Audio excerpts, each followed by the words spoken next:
Hey guys, welcome back to the YouTube channel. Today I want to talk about streaming and why Blu-ray collecting is so appealing compared to streaming options.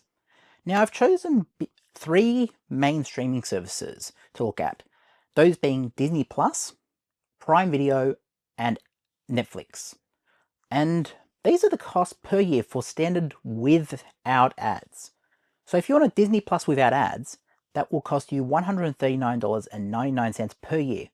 And that is for 1080p streaming. That is HD quality, not 4K, none of that, just standard. Then you'll have Prime Video, which will cost you $114.88. Now that is inclusive of ad-free. I know ad-free costs an extra $3 per month. I've added that on. That was what Prime will cost you. Then Netflix will cost you $227.88. And these are all for standard streaming, 1080p. And why have I chosen that? Because I want to compare what you could get in terms of new Blu-rays for the same cost. So that brings those three to a grand total of $482.75 per year, if you wanted all the big three of those services on. By comparison, if I was to go to JB Hi-Fi, and let's say they have one of their famous 20% off sales that they do every couple of weeks, and I'm getting no incentive to mention JB Hi-Fi.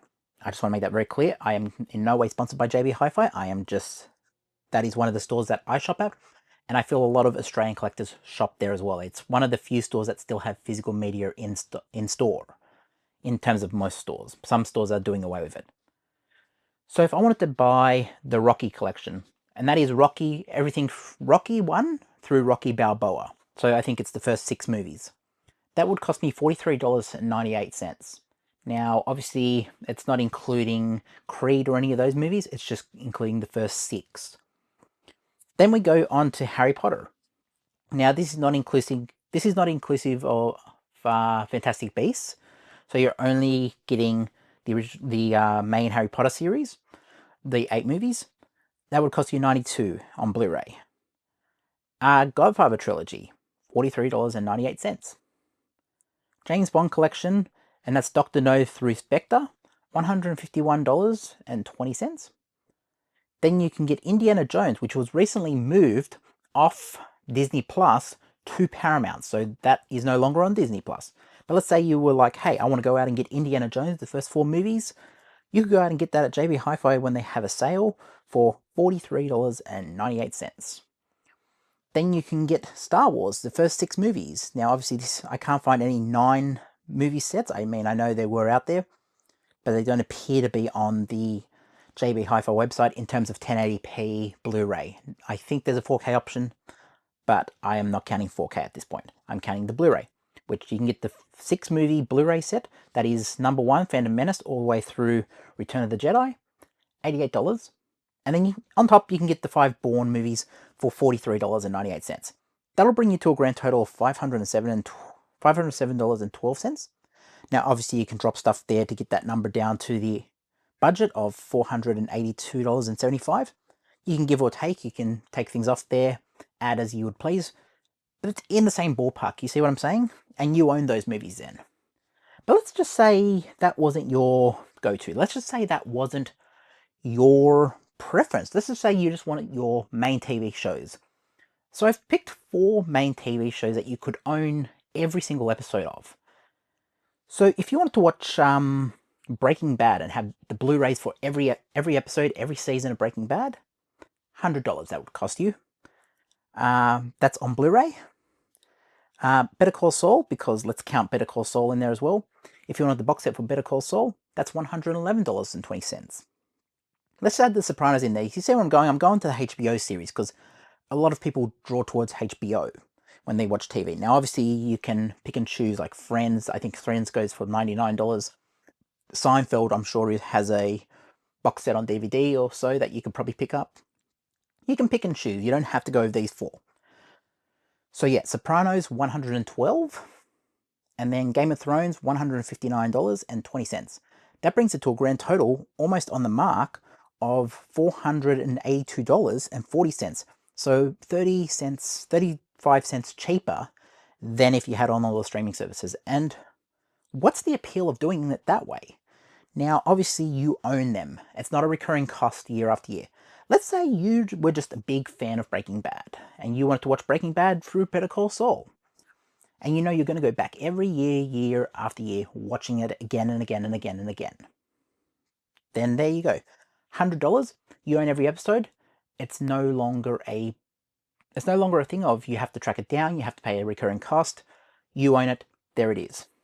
And yeah, you can also, I know people are going to say, oh, but the player's going to cost money. Well, there are so many ways to watch DVD players and Blu-ray. There's so many ways to watch DVDs and Blu-rays. I think you can get the cheapest Blu-ray player at, I think a place like, I think Big W have it for about 100, and that's give or take. I mean, I know there's other things there. DVD players go for as low as 29. There are some Blu-ray players in there that go upwards of like more expensive, so you can always buy secondhand. There are a lot of ways. These things have been around for decades now. You can pretty much find a X player for 20 bucks at a Salvos or something.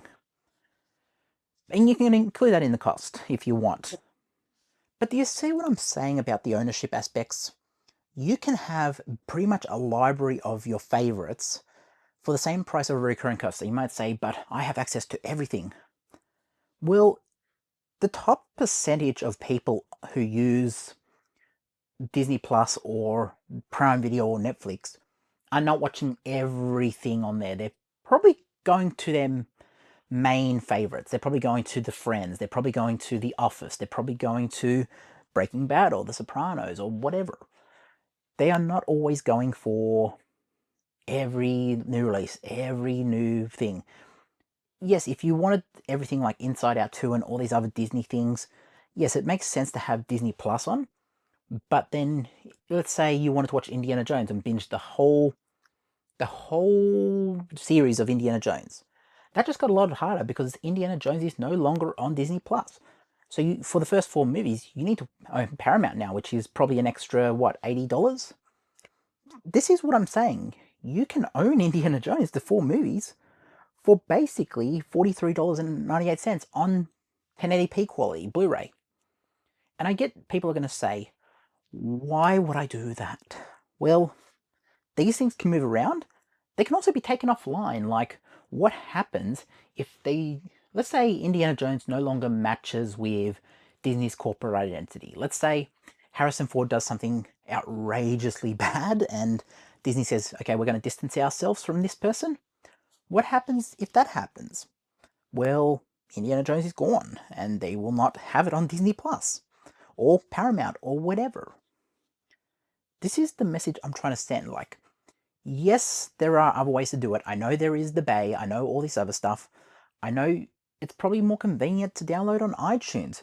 But iTunes is a platform that, yes, back in the day you could download your movies. So I know there was a comment section on one of my previous videos where someone was talking about, oh, I've had my offline collection offline for ages. And yes, you can download your movies. That is a way to do it. You can download them from iTunes. You can download them from Google Play. I'm not saying you can't. All I'm saying is that the way we are going is that these things are going to be periodically checked. And if you have a license to them, 12 months later, they might say, hey, that license, yeah, we've actually lost the license to it, but this person bought it before that point. But we don't have the license. We can't legally let them stream it. So, yeah, if you don't have that download, most people will say, yeah, I've got a library of Apple TV purchases that were purchased through the iTunes days. But if you hit stream on that and try to play it, it's not always going to work. Like, sometimes there may be situations where Apple no longer have the right to stream certain things. I have a situation back in the day where Spider-Man 2 was not upgraded alongside the other Spider-Man movies. So I have Spider-Man 1 in 4K, Spider-Man 3 in 4K, but not Spider-Man 2. And now there's always that weird thing in the middle of my collection where HD, and I had to fight to get that back, by the way, because Apple removed it when the license expired. And that was my first experience with a licensing deal expiring on iTunes. And it happened again with The Equalizer 2 when I tried to buy that and rent it. And then I couldn't watch it that night because they pulled it. The library the licensing deal had expired at midnight. And I messaged them, and eventually it was re-added. They made a new deal, but my purchase was not there, and I got a refund by then. But it's that whole dilemma of, you don't own these things, and no matter how much you want to convince yourself that you own these things, no matter how much you want to try to convince yourself that, hey, I own my iTunes library. iTunes tomorrow, Apple has shut down iTunes, and yes, they've merged in with Apple TV Plus, but what happens if Paramount ceased to be? And it's a real possibility. They've been bought out, and they have a new owner, but what happens if tomorrow they say, hey, we're selling to, I don't know, Disney? And the caveat is that we can't have a license deal with anyone else if we sell to Disney. We can't have our movies on other platforms. Very real possibility. Well, in that case, the licensing deals will expire at a set point. Like, they're not going to go and cancel all the contracts. They will see out the deal, which will take it through, what, 2030 or something. And then your iTunes collection, you're out of luck. If they say, we're not going to host that video on our platform, yes, you can download it before that point, I'm sure, but you are at the mercy of, hey, is this still up? Do they still legally have the stream on their website? Because if you're just trying to stream it and don't want to have it downloaded to a device or a hard drive full of movies, then you are at the point where you can't stream that movie because iTunes don't have that movie on the service, because it is illegal to have it on their service if they don't have the license. And they provide you with a copy that they haven't signed a licensing deal with. I'm just saying, you don't own it. Whereas these behind me, I own Young Guns. I can get that off my shelf right now, watch it. And it doesn't matter if a year goes by, 2 years, 3 years, 5 years, a decade, 3 decades. As long as I maintain the disc and as long as I look after it, then I can grab this off the shelf and no licensing deal is going to say, hey, you're not allowed to watch this anymore. I can watch it as long as I look after the disc and maintain it. And yes, that's 4K, that's a newer format. But there is stuff in here, DVDs. Give me 2 seconds.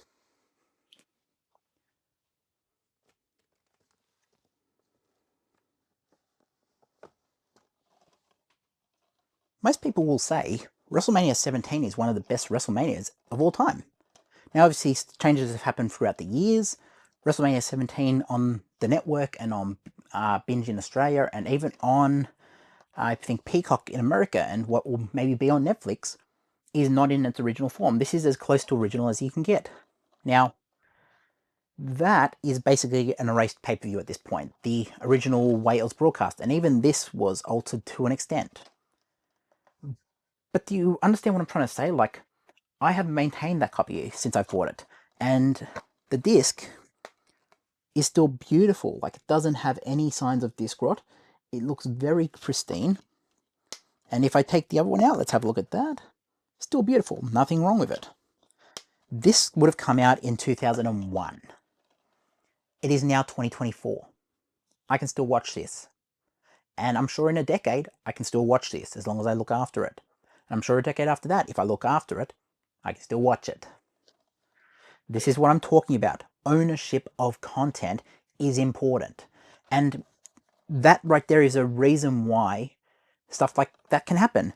WWF does not, it no longer exists. Yes, it is the WWE. It's World Wrestling Entertainment.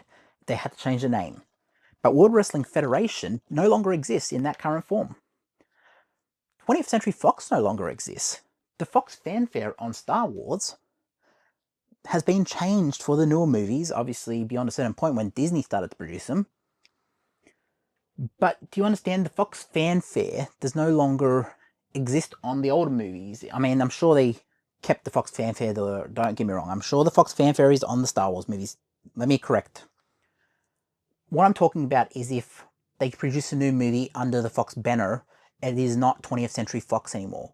And the catalogue of movies, if they release a new version like Speed or something that is the new transfer done under Disney, then they're not going to call it 20th Century Fox. It implies that the Fox company had something to do with fixing that movie up, releasing it. Disney's going to want the credit, so they're going to call it 20th Century Studios. So if you want the original fanfare that says 20th Century Fox, there's only one way to watch it, physical media. Or the other way, the Bay, I know. I get it, but this is what I'm talking about. owning things is important. And yes, I know people are so caught up in online, so caught up in buying digitally. I get the point. But it is not the same as physical ownership. The whole point of physical ownership is that I can go back in 3 decades. What is it? 2 decades, sorry. I can go back in 2 decades and watch a pay-per-view from 2001. That has changed the name of the company. That is no longer in its current form. That no longer has the original music because of licensing deals. Things can be changed, and you might say, okay, cool, whatever. Well, if you want to watch Terminator 2, you're stuck with that version from now on, the new version. You cannot go back and watch the original version, the original sunsets, the original color grade, pre-3D conversion changes that Cameron did. This is just the point I'm trying to make, and you don't have to agree with me. I understand not everyone agrees with me. I know the comment sections can get a bit heated with the debate. I'm more for constructive debates. I will jump in the comment section and have a open discussion with some of you. You know, I will jump in those comment sections. But let's keep it civil, and let's talk about why I think this is better. Let's talk about why you think digital's better. I'm a fan of having those discussions, but my mentality is that if it's not on a disc, if it's not physically put on a hard drive or on a disc or something, then there is no telling what they can do to you. There's no telling what they can do to your content. They could essentially take all your content away and say, nope, we don't agree with you. They could block your account. They could basically limit your access. They could say, no, we don't want you to watch Star Wars in its original form, which is the case. I mean, and that's why we have things like 4K 77. That's why we have despecialized, because Disney have told us, or not Disney, Lucasfilm for the longest time, and now Disney are continuing it, that we cannot watch Star Wars in its original form. So you're either stuck with older versions, like 2006 DVDs, limited editions, Laserdiscs, VHSs, or you can watch something that is online, which is not official, but it looks a better quality. Don't get me wrong, it looks way better, I'm sure. But do you understand what I'm saying? Like, there is no telling what studios can do over time.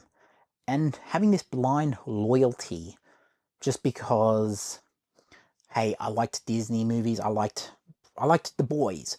What happens if Homelander's antics on The Boys no longer fit with the corporate identity of Amazon?